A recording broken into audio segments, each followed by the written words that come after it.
Hello दोस्तों, तो फिर से एक बार स्वागत है आपका हमारे YouTube channel education circle with Kamal पर। वीडियो को लाइक, सब्सक्राइब एंड शेयर करना ना भूलें। तो चलिए आज चैप्टर 3 से आज नई प्रश्नावली स्टार्ट है हमारी 3.3। हमें रैखिक समीकरणों को प्रतिस्थापन विधि से हल करना है। आइए तो प्रतिस्थापन विधि करने से पहले हम जान लेते हैं कि बीजगणित विधि और ग्राफीय विधि, बीजगणित और ग्राफीय विधि दोनों विधियां जो है रैखिक समीकरण को हल करने के लिए प्रयोग में लाई जाती हैं। ग्राफीय विधि से उन रैखिक समीकरणों को हल किया जाता है जिनकी वैल्यू जो है जिनमें पद एक पूर्णांक संख्या रहती है। तो उस कंडीशन में हम लोग क्या करते हैं, ग्राफीय विधि में निरूपण दिखाते हैं रैखिक समीकरण का। परंतु जब पूर्णांक संख्या नहीं होती है, होगी, जैसे कि पूर्णांक संख्या नहीं होगी की कंडीशन में, जैसे √3 है, √2 है, इस कंडीशन में अगर हमारे पास ये है तो इस स्थिति में हम ग्राफीय विधि में जो है इसको नहीं दर्शा सकते। अगर ग्राफीय विधि में दर्शाएंगे, निरूपण करेंगे तो इसका जो है एरर की, त्रुटि की संभावना ज़्यादा रहती है। तो उस ऐसी स्थिति में जहाँ पूर्णांक एक हमारी संख्या या पद जो है पूर्णांक स्थिति में नहीं रहते हैं, तो उसके लिए हम लोग क्या करते हैं, बीजगणित विधि का प्रयोग करते हैं। क्या? बीजगणित विधि 3 प्रकार की होती हैं। नंबर 1 प्रतिस्थापन विधि, जो आज हम पढ़ेंगे। नंबर 2 है विलोपन विधि।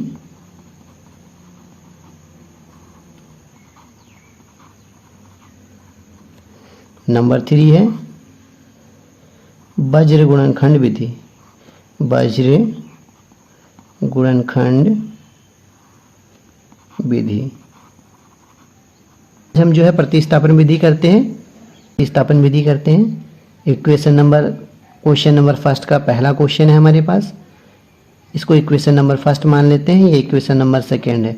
प्रतिस्थापन से ही समझ में आ रहा है, प्रतिस्थापन का मतलब समझ लेते हैं इस सवाल को करने से पहले। देखो, प्रतिस्थापन का मतलब क्या है कि एक वस्तु उसके स्थान से उठाकर जो है दूसरे स्थान में रख देना प्रतिस्थापन कहलाता है।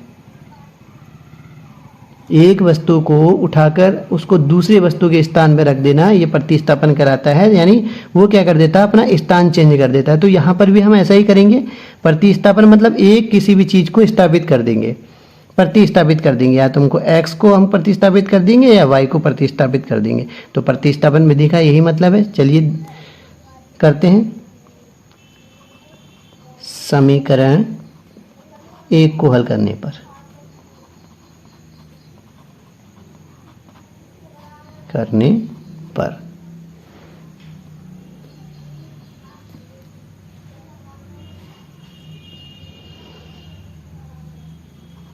x + y = 14। मैंने क्या बताया अभी, प्रतिस्थापन मतलब किसी भी एक पद को, 2 पद हैं इसमें, 2 चर हैं x और y, किसी भी एक चर को आपकी इच्छा है किसी को भी पहले आप जो है प्रतिस्थापित कर सकते हो। तो यहाँ मान लो, तो यहाँ आप किसी को भी प्रतिस्थापित कर सकते हो, x को करो या y को। चलिए हम x को प्रतिस्थापित कर देते हैं। y = 14, ये यहाँ प्लस का उधर जाएगा तो माइनस का हो जाएगा। प्रतिस्थापित कर दी तो y की वैल्यू कितनी आ गई, ये आ गई हमारे पास। अब क्या करेंगे, जिसको हमने प्रतिस्थापित किया है तो y की वैल्यू आई। अब हम लिखेंगे y का मान समीकरण 2 में रखने पर, अगर हम क्वेश्चन नंबर फर्स्ट कर रहे हैं, फर्स्ट में से प्रतिस्थापित कर रहे हैं, तो उसका जो मान जो निकलेगा हम सेकेंड में रखेंगे। तो सेकेंड उतारते हैं, x - y = 4। x - y की जगह क्या रखेंगे, 14 - का x, 14 - का x = 4। x माइनस का अंदर मल्टीप्लाई हो जाएगा तो माइनस का 14 माइनस प्लस का x = 4। तो यहाँ प्लस का x है, ये प्लस का x है, प्लस का 2x हो गया, माइनस का 14 = 4, 2x = 4, ये उधर जाएगा तो प्लस का 14 हो जाएगा, 2x = 18। तो x = 18/2। तो 2 एकम 2, 2 निमा 18 हो जाएगा। तो x की जो वैल्यू आ जाएगी हमारे पास 9 आ जाएगी। हमको x का मान निकालना है, तो x की वैल्यू क्या आ गई, 9 आ गई। एक्स की वैल्यू आ गई है। अभी एक्स की वैल्यू पुट कर देंगे हम इक्वेशन नंबर 1 में या 2 में, किसी में भी करो। तो यहाँ लिखेंगे एक्स का मान समीकरण 1 में रखने पर इच्छा है आपकी 1 में रखो या 2 में रखो तो y की वैल्यू आ जाएगी। हम एक उदाहरण लेते हैं, x plus Y equal to 14, x की वैल्यू 9 है, प्लस का y इक्वल टू 14, तो y इक्वल टू 14 माइनस का 9 आ जाएगा, तो y इक्वल टू 14 में से 9 चला जाएगा तो कितना बचेगा 5। ये हमारी वैल्यू आ गई, ये हमारे आंसर हैं x और y के। मैं फिर से बता देता हूँ, देखिए कुछ नहीं करना होता है, हमको जो है प्रतिस्थापन विधि से ही समझ में आता है कि एक किसी पद को प्रतिस्थापित करना है। हमें 2 पद दे रखे हैं, 2 चर दे रखे हैं, तो हमने क्या किया, समीकरण नंबर 1 को हल करने पर इसमें से किसी एक को प्रतिस्थापित कर देना है। यदि आप यहाँ से x को प्रतिस्थापित करोगे तो y की वैल्यू आ जाएगी यहाँ पे जैसे ये बची है, या अगर यहाँ आप y को करते y को करते तो यहाँ x यहाँ रह जाता तो x की वैल्यू आती। किसी भी एक को आपको प्रतिस्थापित करना है, प्रतिस्थापित करने के बाद यहाँ जो निकलेगा उसको क्या करना है, समीकरण नंबर 2 में रखना है, तो यहाँ आपका जो है मान आ जाएगा। उसको क्या समीकरण 1 में रखो या 2 में रखो, आपकी वैल्यू y की आ जाएगी। चलिए क्वेश्चन नंबर 2 कर लेते हैं इसी का। हमारे पास पहली इक्वेशन ये दे रखी है, दूसरी ये दे रखी है। हमें क्या करना है, समीकरण 1 को हल करना है। पहले 1 को हल करने पर समीकरण 1 को हल करने पर समीकरण 1 लिखेंगे यहाँ से। अब यहाँ से किसी एक को प्रतिस्थापित कर देना है, जैसा बताया था मैंने s। अब यहाँ से किसी एक को प्रतिस्थापित कर देना है, s को करें या t को करें, तो s इक्वल टू 3 माइनस का t इधर है, उधर जाके क्या हो जाएगा, प्लस का t हो जाएगा। तो हमारे पास s की वैल्यू क्या आई, 3 प्लस t। अब इस s की वैल्यू को हमें समीकरण नंबर 2 में रख देना है। तो यहाँ लिखेंगे s का मान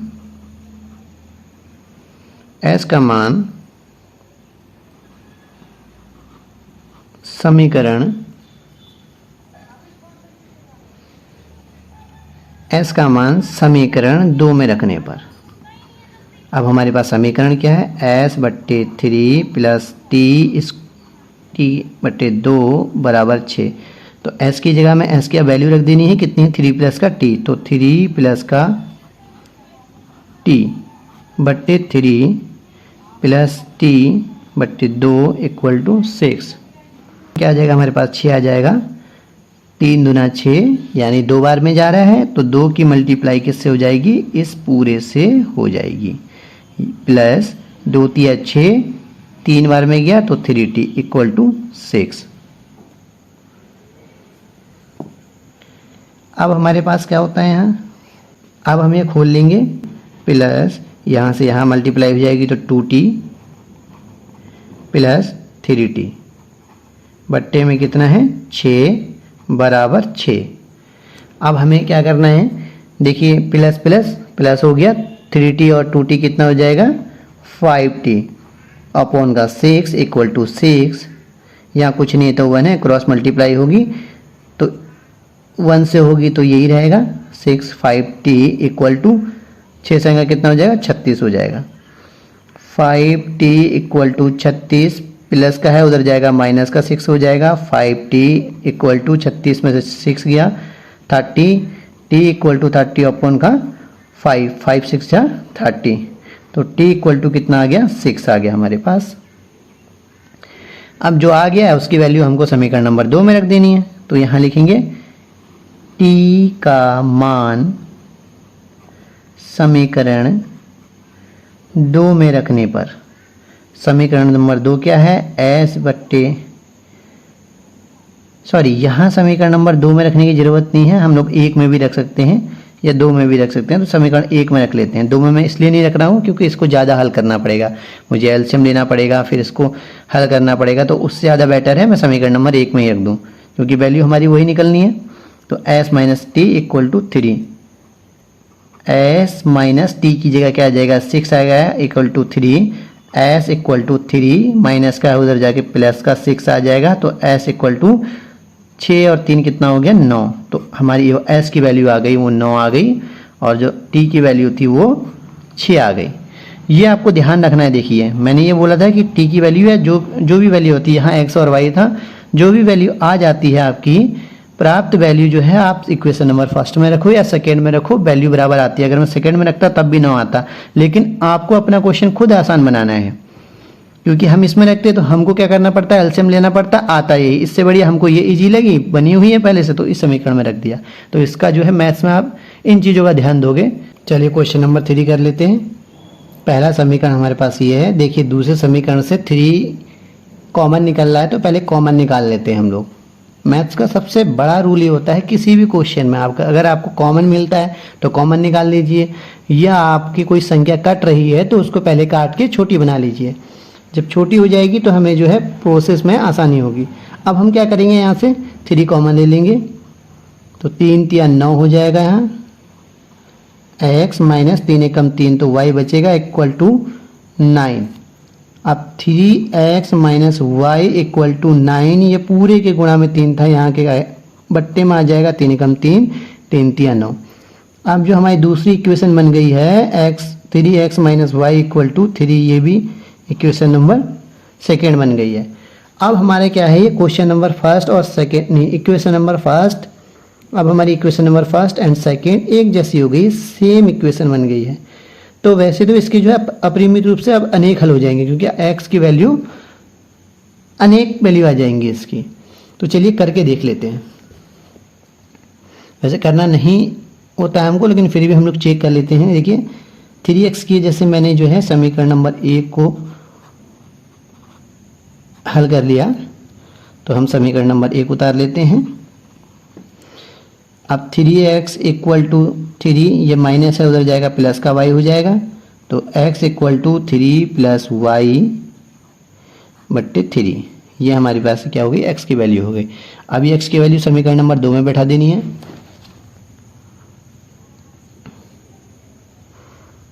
x का मान समीकरण 2 में रखने पर, समीकरण 2 उतारेंगे पहले हम लोग। सॉरी, ये समीकरण नंबर 2 नहीं है, 2 भी वही है हमारे पास है। 3x माइनस वाई बराबर 3, 3 की जगह बैठाते हैं। देखिए x की जगह क्या हो जाएगा, 3 प्लस वाई बट्टे 3 माइनस वाई बराबर 3। अब ये 3 से 3 कैंसिल हो जाएगा, बट्टे में है, गुणा पे तो कट जाएगा, तो 3 प्लस वाई माइनस का y इक्वल टू 3। तो देखिए इससे ये पहले कट जा रहा है, अब यहाँ पे कुछ बच ही नहीं रहा है। पद जो है जिसकी वैल्यू निकालनी थी वो समाप्त हो गया। तो जब यहाँ हमारा समाप्त हो गया तो इसका जो है कोई वैल्यू नहीं होगी। x की जो है मान अनेक हो सकते हैं, जो x की ये वैल्यू है, तो यहाँ पे क्या हो जाएगा, ये क्वेश्चन इसके आगे हल होगा ही नहीं। यहाँ लिख देंगे हम लोग x के अपरिमित रूप से अनेक हल हैं, अनेक हल होंगे, क्योंकि हमारे पास इक्वेशन दोनों सेम आ गई थी। तो चलिए आप लिए चौथा क्वेश्चन कर लेते हैं हम इसी का। यहाँ एक चीज़ नोटिस कीजिए आप, यहाँ जो पॉइंट लगा है वो प्रत्येक एक संख्या के बाद लगा है दोनों समीकरणों में। तो ऐसी स्थिति में क्या है, हम लोग पॉइंट अगर हटा दें दोनों इक्वेशन में से तो कोई फर्क नहीं पड़ता है। ठीक है, ये देखिए यहाँ पर भी एक संख्या के बाद पॉइंट है, यहाँ पर भी, ये पूरी दोनों इक्वेशन में ऐसा ही है। तो हम क्या करेंगे, सिंपल सा पॉइंट हटा देंगे दोनों इक्वेशन में से। तो हम इक्वेशन लिखेंगे 2x प्लस 3y बराबर 13, इक्वेशन नंबर फर्स्ट इसको मान लेते हैं। 4x plus 5y equal 23, equation number second इसको मान लेते हैं। इसको अब हल करेंगे हम। समीकरण नंबर 1 को हल करने पर समीकरण नंबर 1 को हल करेंगे, 3y इक्वल टू 13, किसी एक को भी प्रतिस्थापित कर लो। चलो हम y को ही प्रतिस्थापित, x को ही प्रतिस्थापित करते हुए आ रहे हैं। चलिए हम y को कर लेते हैं, तो 2x यहाँ रहने दो, 13, ये प्लस का उधर जाएगा तो माइनस का 3y, x equal to 13 minus 3y upon में कितना आ जाएगा 2, ये हमारे पास x की वैल्यू आ गई। अब इस x की वैल्यू हमको जो है अब इस x की वैल्यू हमको समीकरण नंबर 2 में रख देनी है। इस पे x का मान समीकरण 2 में रखने पर समीकरण नंबर 2 उतारेंगे। 4x + 5y = 23। 4x की जो वैल्यू है वो x की जगह पुट कर देंगे 13 - 3y/2। ये x की वैल्यू थी, x की जगह हमने पुट कर दी। बाकी हम लोग ऐसे उतार देंगे 5y = 23। देखिए कट जाएगा। अब ये 2 एकम 2, 2 दूना 4, गुणा में है, गुणा के साथ साथ बट्टे में है, तो गुणा के बट्टे में हो गया। तो 13 - 3y + 5y = 23। Minus plus minus 5y में से 3y चला जाएगा तो क्या बचेगा 2y, और साइन का आएगा प्लस का ही आएगा क्योंकि बड़ी संख्या 5y है।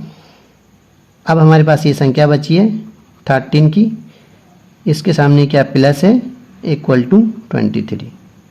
तो 2y = 23, प्लस का है यहाँ के माइनस का 13 हो जाएगा।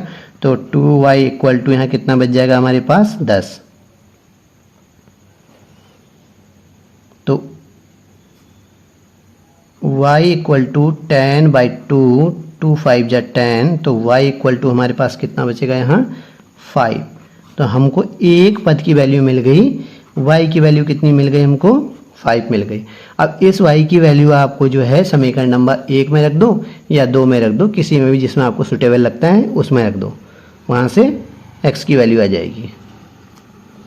तो यहाँ लिखेंगे x का मान समीकरण 1 में रखने पर, चलिए 1 में रख देते हैं। समीकरण नंबर 1 उतारेंगे, यहाँ पे 3y = 13 है। यहाँ x की वैल्यू कितनी आई थी हमारी 5 आई थी, तो यहाँ क्या रख देंगे 2x + 3 × 5 = 13। 2x + 3 5 जा 15 = 13। 2x = 13, ये वहाँ जाएगा तो माइनस का हो जाएगा। 2x बराबर प्लस माइनस माइनस, 15 में से 2 चला जाएगा तो क्या बचेगा -2। तो x = -2/2, 2 एकम 2, 2 एकम 2, तो x बराबर कितना आ गया हमारे पास मान -1। तो ये हमारे पास x की वैल्यू हो गई। प्रतिस्थापन विधि दोबारा मैं समझा देता हूँ, बहुत ज़्यादा इजी है, बच्चे इसको बहुत हार्ड लेते हैं। करना कुछ नहीं है, समीकरण नंबर 1 में से हमको क्या है दोनों पदों में से किसी एक को प्रतिस्थापित कर देना है, केवल एक ही समीकरण में करना है। जैसे मैंने इक्वेशन नंबर 1 लिखा, फर्स्ट में से मैंने 3y को प्रतिस्थापित कर दिया, यानी उधर भेज दिया। प्रतिस्थापन का मतलब इसको अपने स्थान से दूसरे स्थान में भेज दिया। तो यहाँ से जो भी वैल्यू आएगी x की, अगर यहाँ पे x को प्रतिस्थापित करते तो y की वैल्यू आती है। अभी y को प्रतिस्थापित किया है तो x की वैल्यू आई है। अब जो x की वैल्यू आएगी वो समीकरण नंबर 2 में रख दोगे, 1 में नहीं रखनी है, यहाँ पे विशेषकर ध्यान देना है। अब 2 में रखोगे तो जो वैल्यू आएगी आपकी, अगर आप y की रखते हो तो x की आएगी, x की रखते हो तो y की यहाँ वैल्यू आ जाएगी। ये वैल्यू आ गई तो उसके बाद आपकी चॉइस है, आप इक्वेशन नंबर 1 में रखो या सेकेंड में रखो। जैसे हमने इक्वेशन नंबर 1 में रख दिया x की वैल्यू, सॉरी यहाँ y की वैल्यू आएगी। जैसे हमने y का मान समीकरण नंबर 1 में रख दिया तो हमारे पास क्या आ गई x की वैल्यू आ गई, क्योंकि हमारे पास यहाँ y का मान निकला था। अगर मेरी वीडियो आप लोगों को पसंद आई हो तो please like, share and subscribe जरूर कीजिएगा। Thank you.